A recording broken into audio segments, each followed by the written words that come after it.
The morning sunlight filtered through the silk curtains of the Blackwood mansion, casting golden patterns across the marble floors that Maria Santos had walked for 3 years. She moved with the quiet precision of someone who understood that wealth demanded reverence, even in the smallest gestures. Her soft-soled shoes made no sound as she carried the silver breakfast tray up the grand staircase, past portraits of stern-faced ancestors who seemed to judge every movement within their domain. Before we continue with Maria's story, I'm curious about where you're watching from today. Whether you're in a bustling city apartment or a quiet suburban home, stories of family loyalty and hidden truths seem to resonate everywhere. Drop a comment and let me know what state or country you're tuning in from, because this tale of justice served cold might hit differently, depending on where you call home. Harold Blackwood sat propped against Egyptian cotton pillows, his once commanding frame now diminished by his 87 years. The man who had built a pharmaceutical empire from nothing more than a chemistry degree and relentless ambition now needed help buttoning his silk pajamas. Maria set the tray on the mahogany nightstand with practiced care, checking that his medications were arranged in the precise order his declining memory could still follow. "Good morning, Mr. Harold," Maria said, her voice carrying the gentle warmth that had become the brightest part of his daily routine. "The doctor called yesterday evening. Your test results look much better this week." Harold's weathered hand found hers with surprising strength. His pale blue eyes, still sharp despite his body's betrayal, studied her face with the intensity of a man who had spent decades reading people for profit and survival. "You're too good to me, my dear. Far better than I deserve after all these years." Maria began the morning ritual of helping him sit up, adjusting his pillows, and checking the pill organizer she had meticulously prepared the night before. Her movements carried the efficiency of medical training combined with the tenderness of genuine affection. She had seen Harold at his most vulnerable, had held his hand through midnight panic attacks when his heart condition flared, had listened to him relive memories of building his company from a single laboratory to a global corporation. The sound of expensive Italian leather shoes on marble announced an unwelcome interruption. Derek Blackwood strode into the room without knocking, his 6-foot frame filling the doorway with an arrogance that seemed to expand in proportion to his uncle's growing frailty. At 38, Derek possessed the kind of aggressive handsomeness that opened doors in boardrooms and nightclubs alike.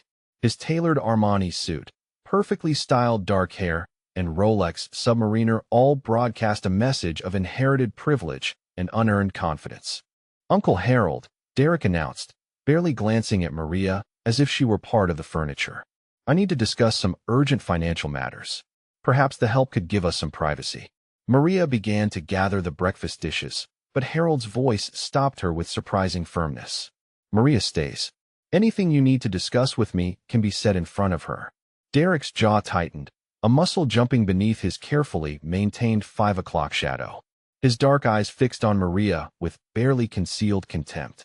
"Uncle Harold, with all due respect, family business should remain between family members. I'm sure Maria has other duties that require her attention." Harold's voice carried echoes of the steel that had once intimidated rival CEOs across 3 continents. "Maria is more family to me than most people who share my blood. Now either speak your piece or leave me to enjoy my breakfast in peace." The tension in the room grew thick enough to taste. Derek's hands clenched and unclenched at his sides, his Harvard MBA and sense of birthright warring with the reality of Harold's iron will. He forced his features into a mask of concerned nephew, but Maria noticed how his eyes kept darting to the stack of legal documents on Harold's desk. "Of course, Uncle. I just wanted to review the quarterly reports from Blackwood Pharmaceuticals. The board has been asking questions about the trust fund allocations, and I thought it would be wise to ensure everything is properly documented." Harold's laugh was dry as autumn leaves. "Suddenly concerned about documentation, are we? After 30 years of treating the family fortune like your personal bank account?" Maria continued her morning routine, seemingly focused on adjusting Harold's pillows and checking his water glass, but her trained eye caught every detail of Derek's growing agitation. She had witnessed this scene play out dozens of times over the past months, each iteration more aggressive than the last. Derek's visits had increased dramatically since Harold's last hospitalization, and his questions had grown more pointed about will modifications and power of attorney arrangements. The morning light revealed details that spoke of Derek's desperation beneath his polished exterior. His expensive watch was slightly loose on his wrist, suggesting recent weight loss from stress. His manicured fingernails showed signs of nervous biting despite the professional polish. Most telling were the dark circles under his eyes that no amount of concealer could completely hide. Derek pulled out his phone, making a show of checking messages while his gaze swept the room, cataloging every document, every piece of correspondence that might provide insight into Harold's current financial arrangements. "I've been thinking, Uncle Harold, perhaps it's time to consider updating your medical care arrangements. Maria is certainly competent, but given your condition, shouldn't we explore more comprehensive professional care options?" Maria felt the familiar sting of Derek's casual dismissal, but Harold's response was immediate and fierce. "Maria has kept me alive and comfortable for 3 years. She's managed my medications better than any high-priced specialist, and she actually cares whether I live or die. That's more than I can say for certain family members who only visit when they need something." Derek's mask slipped for just a moment, revealing the cold calculation beneath his concerned nephew act. "Uncle Harold, I'm only thinking of your welfare. Maria is wonderful, I'm sure, but she's not qualified to make important medical decisions. What if something happened and she was held responsible?" The threat was subtle but unmistakable. Maria's hands never paused in their work, but Harold's sharp intake of breath told her he had caught the implications immediately. Derek was testing the waters, probing for weaknesses in the arrangements that kept Maria in her position of trust and influence. Harold's voice dropped to the tone that had once made Fortune 500 executives tremble. "Maria has full power of attorney for all my medical decisions. Those arrangements were made with the finest legal counsel money can buy, and they're not subject to review by anyone, including you." Derek's phone buzzed with what Maria suspected was a deliberately timed call. He glanced at the screen with theatrical urgency. "I need to take this call, but Uncle Harold, please consider what I've said. I only want what's best for our family's future." As Derek's footsteps receded down the marble corridor, Harold sagged back against his pillows like a deflated balloon. The confrontation had cost him energy he could barely afford to spend. Maria immediately moved to check his pulse, her fingers finding the irregular rhythm that always appeared when Derek's visits stressed his already fragile heart. "He's planning something," Harold whispered, his voice barely audible above the hum of the central air conditioning. "I can see it in his eyes." The same look he had when he embezzled from the company pension fund 15 years ago.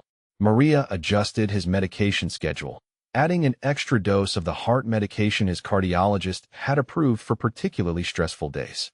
Derek had no idea that she possessed a nursing degree from Johns Hopkins, graduated summa cum laude before pursuing additional training in elder care and estate management.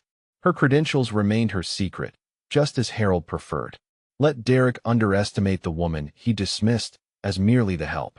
The remainder of the morning passed quietly, with Harold dozing fitfully while Maria organized his correspondence and medical records. She made several phone calls from the private study, her voice too low for anyone to overhear. The conversations were brief but purposeful, dealing with matters that Derek would never have imagined possible from someone he considered beneath his notice. Harold woke for lunch looking more refreshed, his color improved, and his breathing easier. Maria had prepared his favorite meal, taking care to follow the cardiac diet his doctors had prescribed while still creating something that brought him pleasure. As she helped him with his soup, he reached for her hand with sudden urgency. "Maria, if anything happens to me, I want you to know that I've made provisions." Derek thinks he understands how power works in this family, but there are things about our relationship that would surprise him greatly. She squeezed his fingers gently, feeling the papery texture of skin that had once signed billion-dollar contracts. "Mr. Harold, you're going to be with us for many years to come. Don't waste energy worrying about Derek's schemes." But Harold's eyes held a knowing glint that spoke of plans within plans, of legal arrangements that would soon reshape everything Derek thought he understood about his inheritance and his place in the Blackwood dynasty. The afternoon sun cast long shadows across the room, and somewhere in the distance, Derek's voice could be heard making phone calls that would soon prove to be the biggest mistake of his privileged life. The discovery came 3 days later when Derek arrived unannounced for what he claimed was a routine visit. Maria was in Harold's study, updating his medical records on the computer, when Derek burst through the door without his usual pretense of politeness. His expensive cologne couldn't mask the stale scent of stress sweat that had become his constant companion. "What exactly are you doing in here?" Derek demanded, his voice sharp enough to cut glass. "Those are private family documents you're accessing." Maria's fingers never paused over the keyboard as she finished entering Harold's latest blood pressure readings. "I'm updating Mr. Harold's medical files as required by his care plan. Everything I do is documented and approved." Derek moved closer, his shadow falling across the desk like a storm cloud. His eyes widened as he caught sight of the legal documents spread across the mahogany surface. Power of attorney papers, medical directives, and financial authorizations all bore Harold's signature alongside Maria's name in elegant script. "This is impossible," Derek whispered, his face draining of color beneath his carefully maintained tan. "You're just the hired help. How do you have legal authority over my uncle's medical decisions?" Harold's voice carried from the doorway where he stood supported by his walker, his presence commanding despite his physical frailty. "Because I chose someone I trust implicitly rather than someone who sees me as a walking inheritance check." Derek spun around, his composure cracking like ice on a spring pond. "Uncle Harold, this is insane. You've given a stranger more legal authority over your life than your own blood relatives. Do you have any idea what people will think?" "I care very little what people think," Harold replied, making his way to his favorite leather chair with Maria's gentle assistance. "I care about competent medical management and genuine concern for my welfare. Maria has provided both for 3 years." Derek's hands trembled as he rifled through the documents, his Harvard-trained mind struggling to process the implications of what he was seeing. Medical power of attorney, financial oversight for healthcare expenses, emergency decision-making authority. Every legal avenue that Derek had assumed would naturally fall to him as next of kin had been systematically transferred to the woman he had dismissed as insignificant. "This has to be some form of elder abuse," Derek said, his voice rising to a pitch that made Harold wince. "Uncle Harold, she's clearly manipulated you into signing these documents. No competent person would hand over this much control to a nurse."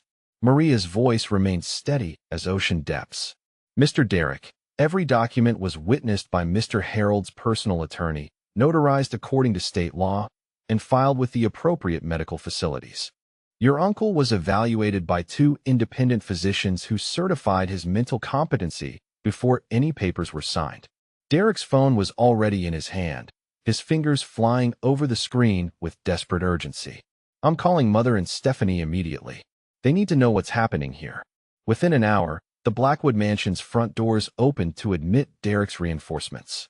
Victoria Blackwood Sterling swept into the foyer like an avenging angel in designer clothing, her silver hair styled in the kind of perfect coif that required weekly appointments with Manhattan's most exclusive salon. At 63, Harold's sister-in-law had perfected the art of looking down her nose at people despite being barely 5 feet tall in her Louboutin heels. Behind Victoria came her daughter Stephanie, Derek's 35-year-old sister who had inherited her mother's sense of entitlement without any of her subtle intelligence. Stephanie's blonde highlights and Botox injections gave her the artificially preserved appearance of someone desperately fighting the passage of time. "Harold," Victoria announced without preamble, "we need to discuss this situation immediately. Derek has told us some very disturbing things about your medical arrangements." Maria continued her afternoon routine of preparing Harold's medications, her movements calm and methodical despite the gathering storm. She had faced down hostile family members before in previous caregiving positions, though none had possessed quite this level of wealth and arrogance. Victoria's sharp eyes cataloged every detail of Maria's appearance, from her sensible nursing shoes to her neatly pulled-back dark hair. The older woman's expression suggested she was examining something particularly distasteful that had been tracked in on someone's shoe. "This is the person you've entrusted with legal authority over your medical care," Victoria said, her tone dripping with disdain. "Harold, she's completely unsuitable. What do we really know about her background, her qualifications, her true intentions?" Harold's voice carried the weariness of a man who had fought too many battles with people who claimed to love him. "I know that Maria has saved my life twice," manages my complex medication regimen flawlessly, and treats me with genuine respect rather than calculating how much my death will be worth to her.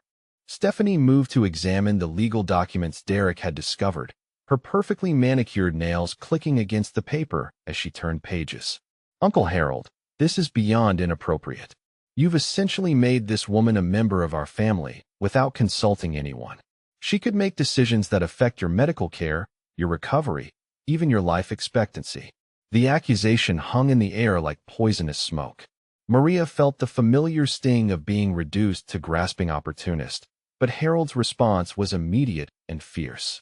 If Maria wanted to harm me, she's had countless opportunities over the past 3 years. She's seen me at my weakest, most vulnerable moments, and her response has always been to protect and care for me. That's more than I can say for family members who only visit when they need money. Derek began pacing the room like a caged predator, his expensive shoes clicking against the marble floors in an agitated rhythm. This has to be financial manipulation. Uncle Harold, has she asked you to change your will? Has she requested access to bank accounts or investment portfolios? Victoria's eyes lit up with predatory interest. That's an excellent question, Derek. Harold, what other legal arrangements have you made with this woman that we don't know about? Maria's phone buzzed with a text message, and she excused herself quietly to take what appeared to be a routine call from Harold's physician.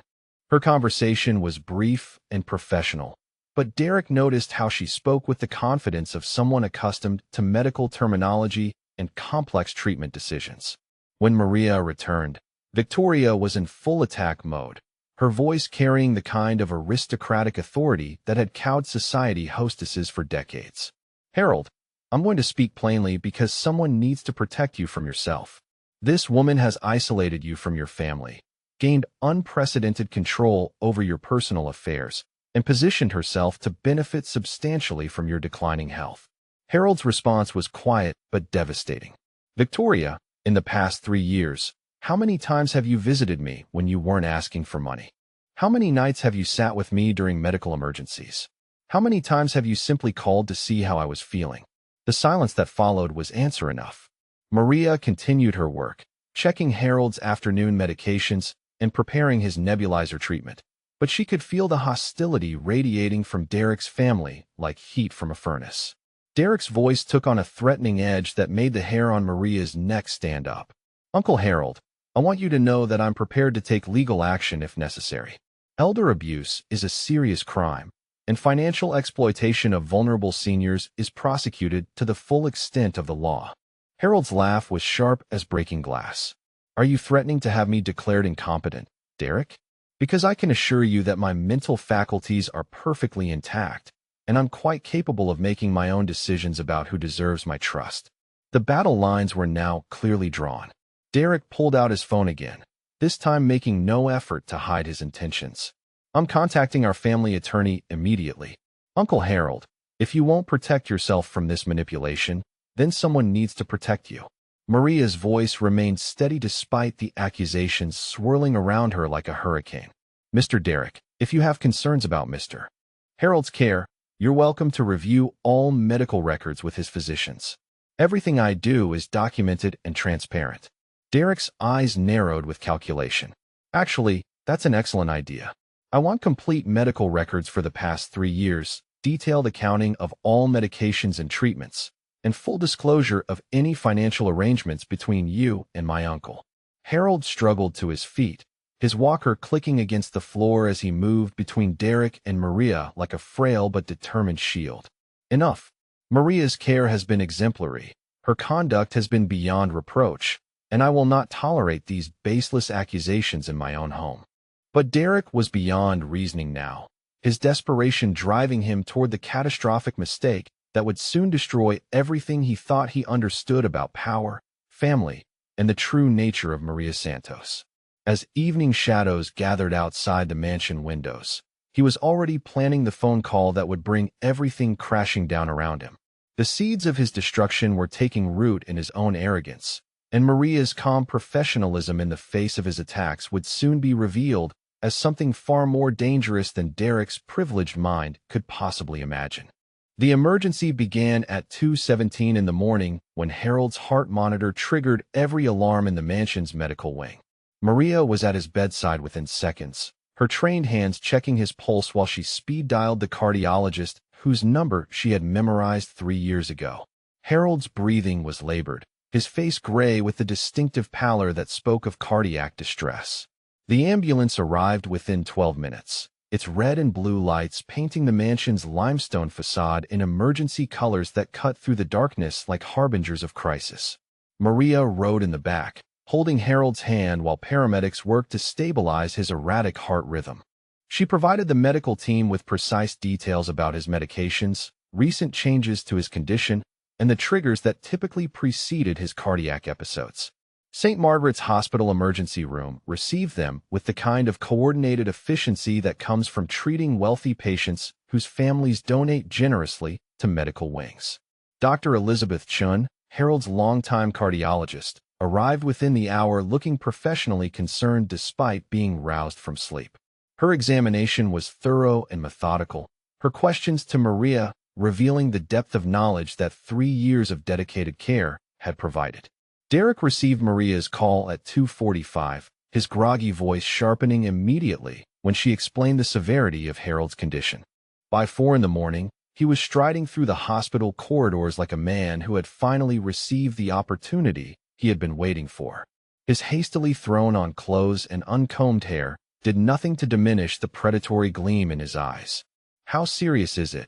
Derek demanded of Dr. Chun, barely acknowledging Maria's presence despite her being the person who had potentially saved Harold's life with her quick response. Dr. Chin's expression remained professionally neutral. "Mr. Blackwood is stable for now, but this episode was more severe than his previous incidents. We're running additional tests to determine if there's been any permanent damage to his heart muscle." Derek's mind was already calculating, his Harvard business training kicking in as he assessed the implications of Harold's deteriorating condition. If his uncle was truly declining, then time was running out to challenge the inappropriate legal arrangements that had placed so much power in the hands of a manipulative caregiver. Over the next 6 hours, Derek made a series of phone calls that would seal his fate. First to Victoria, whose sharp intake of breath when she heard about Harold's hospitalization was followed immediately by pointed questions about Maria's role in the medical emergency. Then to Stephanie, who arrived at the hospital within 2 hours wearing designer clothes that suggested she had been preparing for this moment. The family huddled in the hospital's private waiting room, speaking in hushed tones while Maria maintained her vigil at Harold's bedside. Their whispered conversation grew more animated as the morning progressed, punctuated by suspicious glances toward the ICU where Maria continued her devoted care. "This is our opportunity," Derek said to his mother and sister, his voice carrying the ruthless calculation that had served him well in boardroom negotiations. "Uncle Harold is incapacitated, which means we can finally address the Maria situation without his interference." Victoria's perfectly applied makeup couldn't disguise the hard gleam in her eyes. "What exactly are you proposing, Derek? We can't simply fire her while Harold is hospitalized. The legal paperwork she holds gives her too much authority." Derek pulled out his phone, scrolling through contacts until he found the number he had been saving for exactly this moment. "Actually, Mother, I think we can do better than firing her. I'm going to call Detective Raymond Morrison from the County Sheriff's Department. He owes me a favor from that charity golf tournament last month." Stephanie leaned forward with interest, her voice dropping to a whisper. "What are you thinking?" Derek's smile was cold as winter steel. "Elder abuse charges. Financial exploitation of a vulnerable senior. Unauthorized access to medical records. I've been documenting everything for weeks, building a case that any prosecutor would love to pursue." The phone call that Derek made at 11:37 that morning would later be remembered as the moment his entire world began to collapse. Detective Morrison listened with interest as Derek outlined his concerns about Maria's influence over Harold, the suspicious legal arrangements, and the convenient timing of Harold's medical crisis. Detective Morrison arrived at St. Margaret's Hospital at 1:15 in the afternoon, his uniform and badge causing immediate concern among the medical staff. Maria was helping Harold with his lunch when the detective entered the ICU, his presence filling the room with an authority that made even Harold's private room feel cramped and threatening. Maria Santos, Detective Morrison said, his voice carrying the formal tone of official police business. I need you to come with me for questioning regarding allegations of elder abuse and financial exploitation. The shock on Harold's face was immediate and devastating.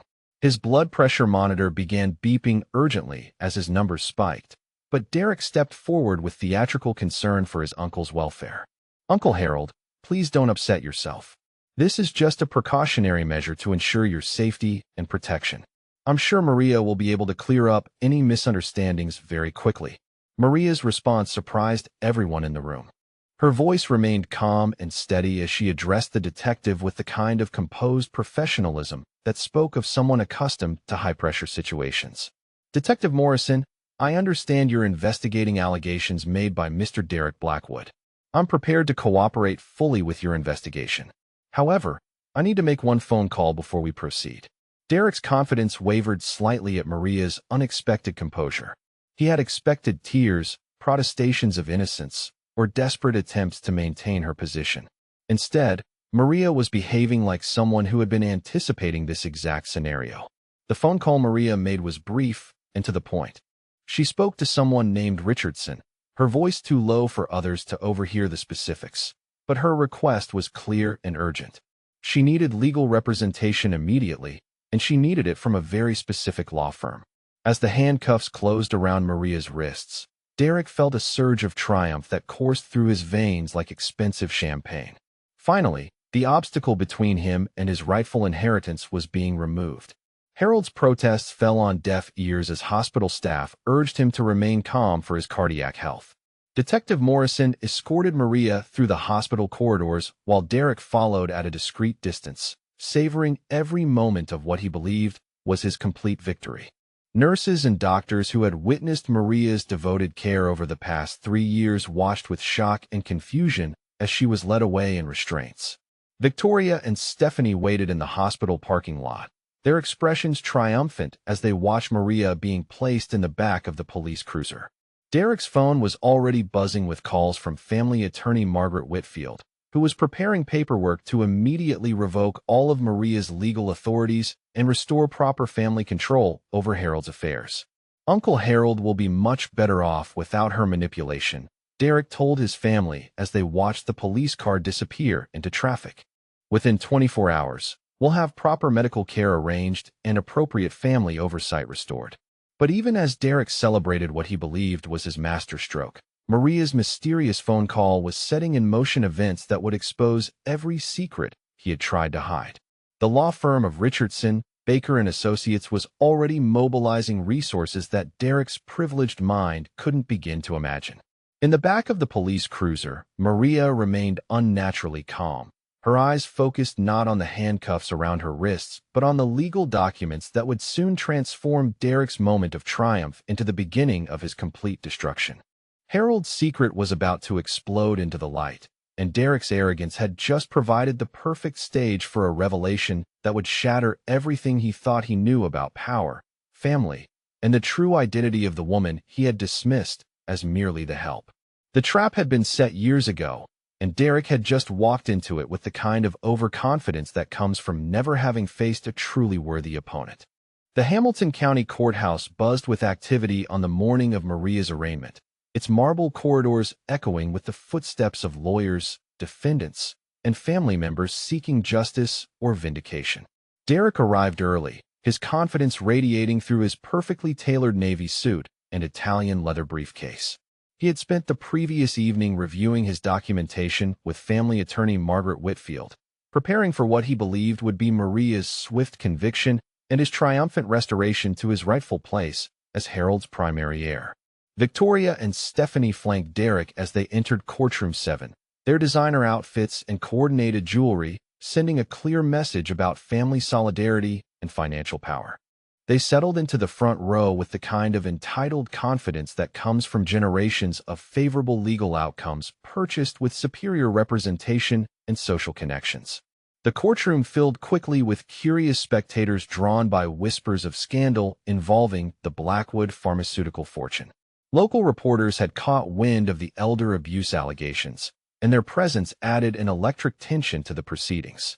Derek welcomed the media attention, confident that Maria's public humiliation would serve as a warning to other opportunists who might target wealthy, elderly clients. Margaret Whitfield sat at the prosecution table, her silver hair styled in a conservative bun that projected competence and respectability. At 72, she had built her reputation defending old money families against gold diggers, fortune hunters, and manipulative caregivers. Her briefcase contained what she believed was an airtight case against Maria Santos. When the bailiff called for order, Derek leaned forward in anticipation. He expected to see Maria enter with an overworked public defender, probably some young attorney fresh out of law school who would be overwhelmed by the resources arrayed against his client.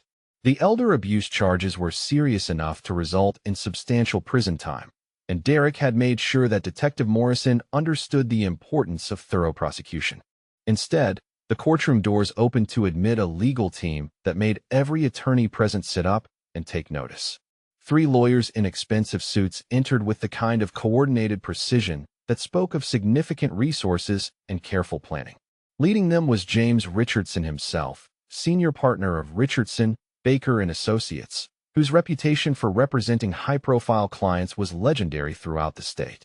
Derek's confidence wavered as he recognized Richardson from newspaper photographs covering major corporate litigation. The man was worth $5,000 per hour, and his presence in a simple elder abuse case suggested complications that Derek hadn't anticipated. Behind Richardson came 2 associates carrying multiple briefcases and boxes of documents that seemed excessive for a routine arraignment.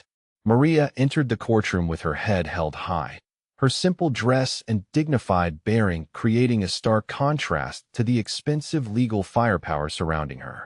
She moved with the same calm professionalism that Derek remembered from the hospital, as if being arrested on felony charges was merely another challenge to be managed with competence and grace.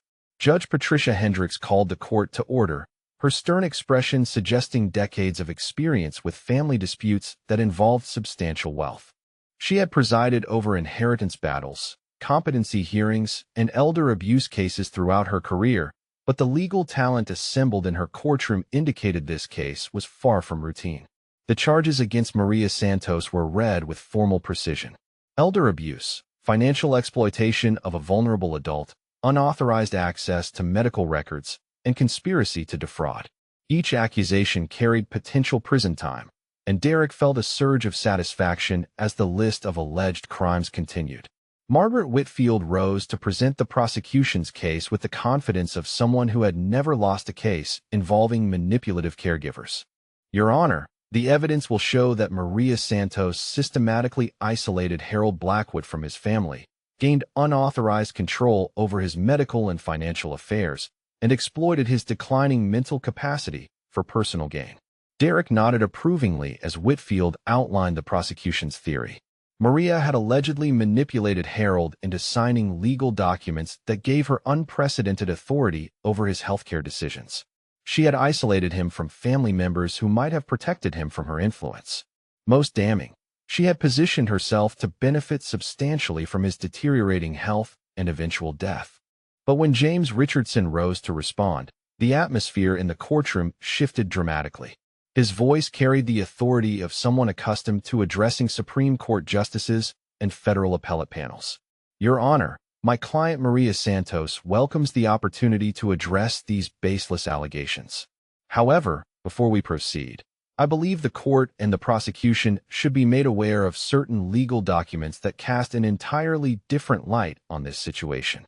Derek's stomach began to churn as Richardson's associate opened the first briefcase and removed a thick folder bound in legal blue backing. The documents looked official, formal, and far more substantial than anything Derek had expected from a simple caregiving arrangement.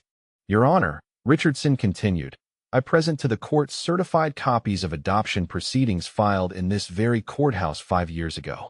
Legal adoption papers that establish Maria Santos as the legally adopted daughter of Harold Blackwood, making her his next of kin and rightful heir under both state law and federal inheritance statutes. The courtroom erupted in shocked murmurs as Richardson's words sank in. Derek felt the blood drain from his face as the implications crashed over him like a tsunami of legal reality. Adoption papers meant Maria wasn't just Harold's caregiver, or even his trusted confidant. She was his legally recognized daughter with all the rights and privileges that status entailed. Victoria's sharp intake of breath was audible 3 rows away, and Stephanie's perfectly manicured hand flew to her throat as if she were choking. Margaret Whitfield's face had gone pale as courtroom snow as she realized her entire case had just collapsed into legal dust. Judge Hendricks examined the adoption documents with the careful attention of someone who understood exactly what she was reviewing. The papers bore official seals, notarized signatures, and the kind of legal formality that couldn't be faked or challenged. Harold Blackwood had legally adopted Maria Santos as his daughter on March 15, 5 years ago, in a private proceeding that had somehow escaped the notice of his blood relatives. Richardson continued his devastating presentation with the methodical precision of a surgeon dissecting a patient. Your Honor, these adoption papers were executed after extensive legal consultation and psychological evaluation. Mr. Harold Blackwood was examined by 3 independent physicians who certified his mental competency. The adoption was witnessed by 4 officers of this court and filed according to all applicable state statutes. Derek's mind reeled as he tried to process what he was hearing. 5 years ago, Harold had legally made Maria his daughter, which meant every legal authority Derek had challenged was completely legitimate. Power of attorney, medical decision-making, financial oversight, everything had been granted not to a manipulative caregiver, but to Harold's legally adopted child. But Richardson wasn't finished destroying Derek's world. Your Honor, I also present documentation showing that Maria Santos possessed comprehensive legal training before she ever entered Harold Blackwood's employ. She holds a law degree from Georgetown University, specialized training in elder care law, and professional certification in estate management. The revelations kept coming like hammer blows. Maria wasn't just a nurse who had somehow gained Harold's trust. She was a trained legal professional who had been specifically chosen and legally adopted to protect Harold's interests and manage his affairs. Derek's image of her as an opportunistic caregiver crumbled into humiliating dust. Margaret Whitfield rose on unsteady legs, her voice cracking as she addressed the court. Your Honor, the prosecution was not made aware of these circumstances. We request a brief recess to review these new documents and reassess our position. Judge Hendricks' expression had shifted from stern judicial authority to barely concealed amazement. In 30 years on the bench, she had seen inheritance disputes, family betrayals, and legal manipulation, but she had never witnessed such a complete reversal of circumstances. Mr. Richardson, the judge said, am I to understand that your client is not only Harold Blackwood's legal caregiver, but his lawfully adopted daughter and rightful heir? Richardson's smile was gentle but devastating. That is correct, Your Honor. Every action Maria Santos has taken regarding Harold Blackwood's care has been within her legal rights as his adopted daughter. The allegations of elder abuse and financial exploitation are not only baseless, but legally impossible given her status as his legitimate heir. Derek slumped in his chair as the full magnitude of his mistake became clear.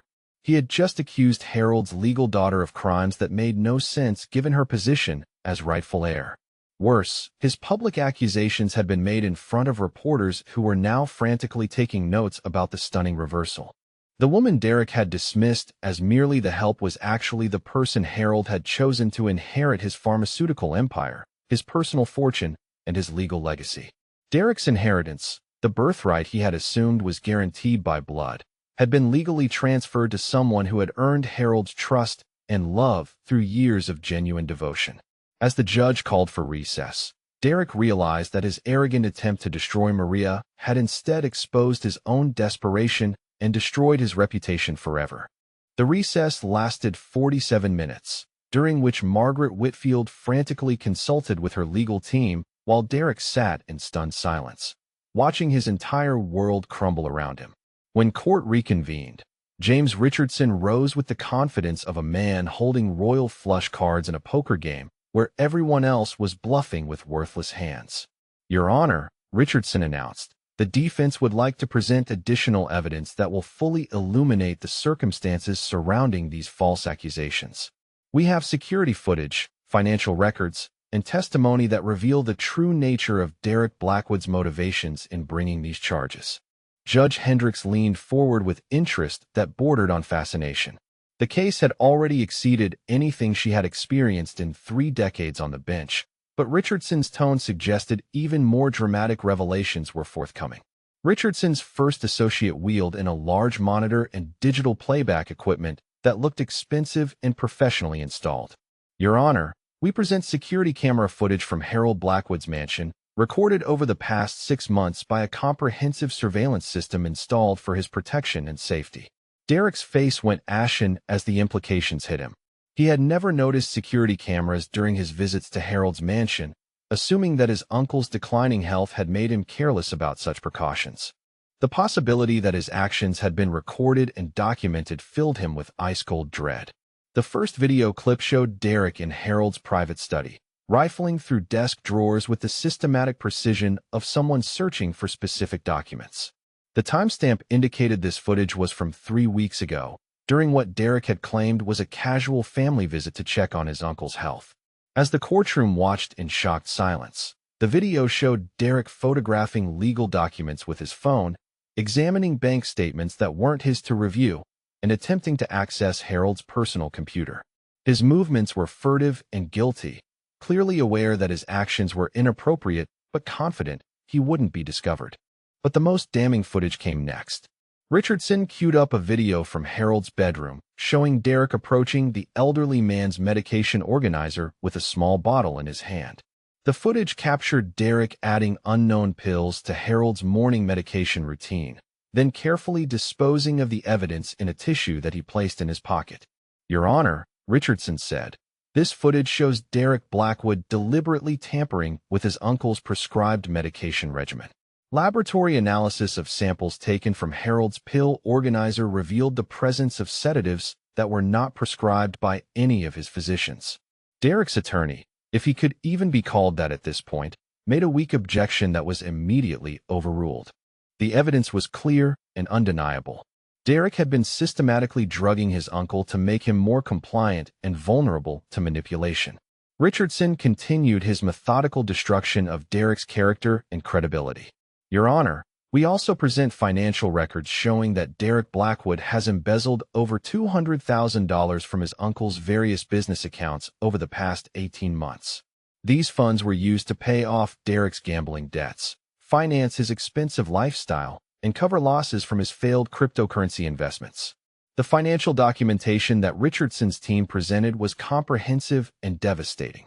Bank records, transaction histories, forged signatures, and unauthorized transfers painted a picture of systematic theft that had been ongoing for years.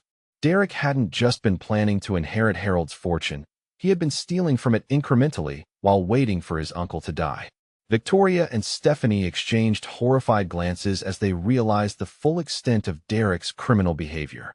Their family name was about to be dragged through a scandal that would make headlines across the state, and their association with Derek's crimes would destroy their social standing permanently. But Richardson saved his most devastating revelation for last. "Your Honor, we present a video deposition recorded by Harold Blackwood 2 years ago, explaining his decision to legally adopt Maria Santos and the reasons behind his choice." The courtroom fell silent as Harold appeared on the large monitor, looking healthier and more vigorous than he had in recent months. His voice was clear and strong as he spoke directly to the camera with the authority of a man who had built an empire through intelligence and careful planning. "I am making this recording to ensure that my intentions regarding Maria Santos are clearly documented and legally protected. 5 years ago, I made the decision to legally adopt Maria as my daughter after observing her character, competence, and genuine devotion during the most difficult period of my life." Harold's recorded testimony continued with devastating precision. "Maria came to work for me initially as a private nurse, but I soon discovered that she possessed legal training that far exceeded anything I had expected. She holds a law degree from Georgetown University with specialization in elder care law and estate management. Her qualifications made her uniquely suited to help me manage my affairs as my health declined." Derek's mouth fell open as the full scope of Harold's planning became clear. This hadn't been a spontaneous decision made by a lonely old man. Harold had specifically sought out someone with Maria's unique combination of medical knowledge and legal expertise, then spent years evaluating her character before making his adoption decision. The recorded herald continued speaking with the clarity of a CEO delivering a crucial board presentation. I chose Maria as my heir because she has proven her worthiness through actions rather than accident of birth. She has saved my life multiple times, managed my complex medical needs with competence that exceeds most physicians, and treated me with genuine respect and affection. Derek watched in horror as his biological uncle systematically dismantled every assumption about family loyalty and inherited privilege that had shaped Derek's entire worldview. In contrast, Harold's recorded voice continued, "My blood relatives have shown themselves to be motivated primarily by greed and self-interest. Derek in particular has repeatedly asked about my will, pressured me to make financial decisions that would benefit him, and shown no genuine concern for my welfare beyond how it affects his potential inheritance." Richardson paused the video to allow Harold's words to sink in completely. The elderly man's assessment of Derek's character was damning and undeniable, recorded in his own voice with perfect clarity and obvious mental competence. "Your Honor," Richardson continued, "this video deposition was recorded in the presence of 3 witnesses, including Harold's personal physician who certified his mental competency at the time. There can be no question about Harold Blackwood's true feelings regarding his family relationships and his decision to adopt Maria Santos." Margaret Whitfield rose with visible reluctance, her voice barely audible as she addressed the court. "Your Honor, given the evidence presented, the prosecution requests permission to withdraw all charges against Maria Santos. It's clear that these allegations were based on incomplete information and misunderstanding of the legal relationships involved." But Judge Hendricks wasn't finished with the proceedings. "Mr. Richardson, given the evidence of theft, medication tampering, and document fraud, does your client wish to press charges against Derek Blackwood?" Derek's face went white as parchment as he realized that his attempt to destroy Maria had backfired so completely that he now faced serious criminal charges himself. The elder abuse accusations had boomeranged back at him with devastating force. Richardson's response was measured and professional. "Your Honor, my client is primarily concerned with protecting Harold Blackwood's health and wishes. However, the evidence of criminal behavior cannot be ignored, and Maria Santos believes that justice must be served to protect other elderly individuals from similar exploitation." Victoria and Stephanie were already rising from their seats, clearly planning to distance themselves from Derek as quickly as possible. Their whispered conversation suggested they were calculating how to minimize their own legal exposure and protect what remained of the family reputation. As Derek was taken into custody on charges of elder abuse, theft, fraud, and medication tampering, Maria finally spoke in court for the first time. Her voice carried the quiet authority of someone who had endured years of condescension and false accusations with dignity intact. "Your Honor, I want to thank the court for allowing the truth to emerge. My only goal has been to protect and care for my adopted father according to his wishes and best interests. I hope this proceeding will serve as a warning to others who might attempt to exploit elderly individuals for financial gain." Derek's handcuffs clicked shut with the finality of a closing tomb, and his privileged world disappeared forever in the span of a single courthouse afternoon. 3 months later, Derek Blackwood stood before Judge Patricia Hendricks in an Orange County jail jumpsuit that had replaced his expensive designer suits.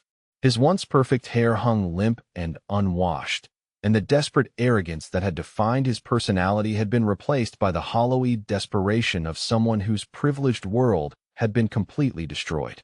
The sentencing hearing drew even more media attention than his initial arrest, as local news outlets had picked up the story of the pharmaceutical heir who had tried to frame his uncle's adopted daughter for crimes he himself was committing. Social media had exploded with commentary about entitled rich kids getting their comeuppance, and Derek's mugshot had become a viral symbol of karmic justice. Judge Hendricks reviewed the case file with the thoroughness that had made her reputation unassailable over 3 decades on the bench. "Derek Blackwood, you have been convicted of elder abuse, financial exploitation of a vulnerable adult, medication tampering with intent to harm, theft of over $200,000, and conspiracy to commit fraud. These are serious felonies that strike at the heart of our duty to protect society's most vulnerable members." Derek's court-appointed attorney, An overworked public defender named Gary Chun had done his best with an impossible case. The evidence against Derek was overwhelming, documented by security footage, financial records, and expert testimony that left no room for reasonable doubt. Chin's only option had been to plead for leniency based on Derek's previously clean criminal record and his family's charitable contributions to various causes. But Judge Hendricks was unmoved by arguments about Derek's privileged background. "Mr. Blackwood, your crimes were not committed in a moment of desperation or financial hardship. You systematically exploited and abused an elderly man who trusted you, while attempting to destroy an innocent woman whose only crime was providing excellent care for someone you should have protected." Harold sat in the front row of the courtroom's gallery section, looking healthier and more vigorous than he had in years. Maria's expert medical care, combined with the removal of Derek's unauthorized sedatives from his medication regimen, had resulted in remarkable improvement to his cardiac health and mental clarity. The color had returned to his cheeks, and his eyes sparkled with the sharp intelligence that had built a pharmaceutical empire from nothing. Maria sat beside Harold, her simple black dress and professional demeanor radiating the quiet competence that had made her such an effective caregiver and legal advocate. Since Derek's arrest, she had revealed additional aspects of her background that had left everyone astonished by Harold's prescient choice of heir. Maria wasn't just a nurse with legal training. She held a master's degree in public health from Johns Hopkins, specialized certification in geriatric care management, and had spent 5 years before meeting Harold working as a legal advocate for elderly clients who were being exploited by predatory family members. Her decision to work as a private nurse had been strategic, designed to gain first-hand experience in the kind of intimate caregiving that revealed family dynamics and potential abuse patterns. Harold had discovered Maria's true qualifications during her background check and had specifically sought her services because he suspected that his declining health would make him vulnerable to exploitation from family members he no longer trusted. The adoption hadn't been an impulsive decision made by a lonely old man. It had been a calculated strategy implemented by a brilliant businessman who recognized extraordinary competence when he encountered it. Judge Hendricks continued her sentencing with devastating precision. "Derek Blackwood, I sentence you to 8 years in state prison, followed by 5 years of supervised probation. You will be required to pay full restitution of $237,000 in stolen funds, plus interest and penalties. Additionally, you are permanently banned from serving as a fiduciary, executor, or legal guardian for any individual." Derek's shoulders sagged as the judge's words registered. 8 years in prison would destroy any remaining prospects for his business career, his social standing, and his personal relationships. By the time he was released, he would be in his mid-40s with a felony record and no resources to rebuild the lifestyle that had defined his identity. But Judge Hendricks wasn't finished delivering justice. "Furthermore, Mr. Blackwood, given the calculated nature of your crimes and your attempts to manipulate the legal system by filing false charges against an innocent woman, I am recommending that the State Bar Association investigate your family attorney, Margaret Whitfield, for potential ethics violations in her handling of this matter." The implications of that investigation would ripple through the legal community for years. Whitfield's reputation was already damaged beyond repair, and her participation in Derek's scheme would likely result in professional sanctions that would end her lucrative practice defending wealthy families against inheritance disputes. Victoria and Stephanie had not attended Derek's sentencing hearing. Their absence spoke volumes about how quickly blood relatives could abandon family members when association with them became socially and financially toxic. Both women had already consulted attorneys about changing their names and distancing themselves from the Blackwood scandal that continued to generate negative publicity. Harold had taken decisive action regarding the family members who had supported Derek's campaign against Maria. Victoria's trust fund, which had provided her with luxury lifestyle for decades, was revoked entirely. Stephanie's position on the board of Blackwood Pharmaceuticals was terminated, along with the generous stipend that had funded her shopping addiction and European vacations. The family estate planning attorney, a different lawyer from the discredited Whitfield, had worked with Maria to ensure that Harold's wishes were legally ironclad and protected from future challenges. Derek's inheritance rights were formally revoked through court proceedings that cited his criminal convictions as grounds for disinheritance under state law. More satisfying than Derek's legal punishment was the complete reversal of social dynamics that had occurred since the truth emerged. Hospital staff at St. Margaret's, where the drama had first unfolded, had become vocal supporters of Maria's vindication. Dr. Elizabeth Chun had written a letter to the medical board praising Maria's competence and dedication, noting that her patient advocacy had likely added years to Harold's life. The nursing staff who had witnessed Derek's arrogant dismissal of Maria now treated her with the respect due to someone who had survived a coordinated attack with dignity and grace intact. Maria's calm professionalism during the crisis had earned admiration from medical professionals who understood how difficult it was to maintain composure while facing serious criminal charges. Social media had embraced Maria's story with the kind of viral enthusiasm reserved for perfect examples of justice prevailing over privilege. Videos of Derek's arrest and courtroom breakdown had been shared millions of times, accompanied by commentary celebrating the downfall of an entitled heir who had underestimated someone he considered beneath his notice. Harold's decision to establish the Maria Santos Foundation for Elder Protection had generated positive publicity that helped restore the Blackwood family name.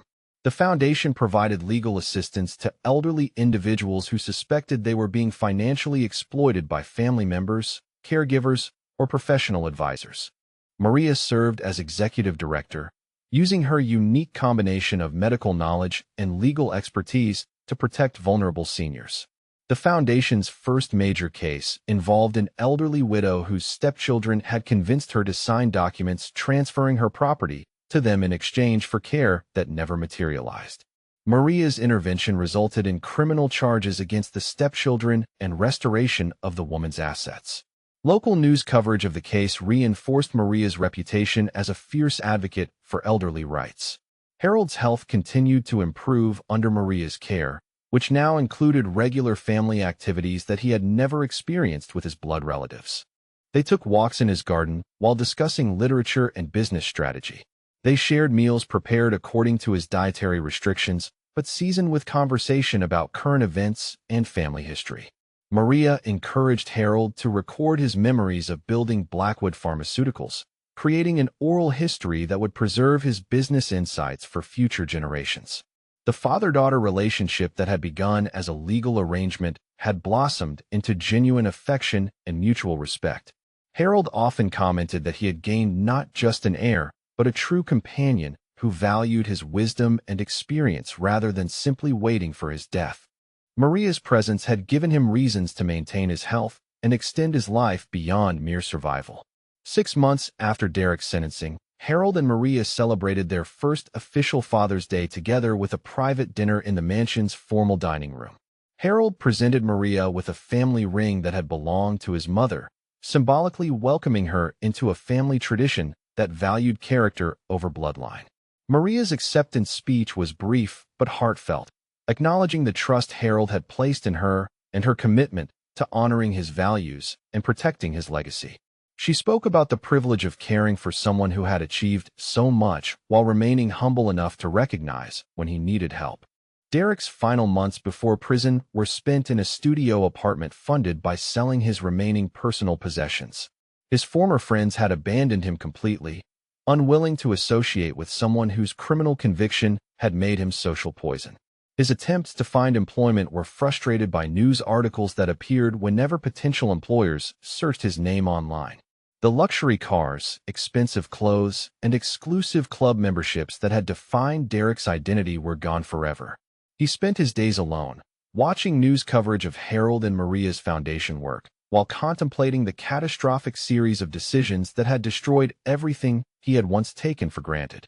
The morning Derek reported to state prison, Harold and Maria were planning their first family vacation together, a trip to Europe that would combine Harold's love of historical architecture with Maria's interest in international healthcare systems. They traveled as father and daughter, sharing experiences and creating memories that filled the emotional void left by decades of superficial relationships with manipulative relatives. As this story of justice and redemption comes to a close, I want to hear from you about what resonated most deeply. Have you ever witnessed someone underestimate another person so completely that it led to their downfall? Or perhaps you've seen families come together in unexpected ways that proved love is stronger than blood. Share your thoughts in the comments below, because stories like Maria and Harold's remind us that sometimes the family we choose becomes more precious than the family we inherit. Your experiences and insights make these stories even more meaningful. So let me know what you think about this tale of karma, justice, and the power of genuine care over entitled expectations.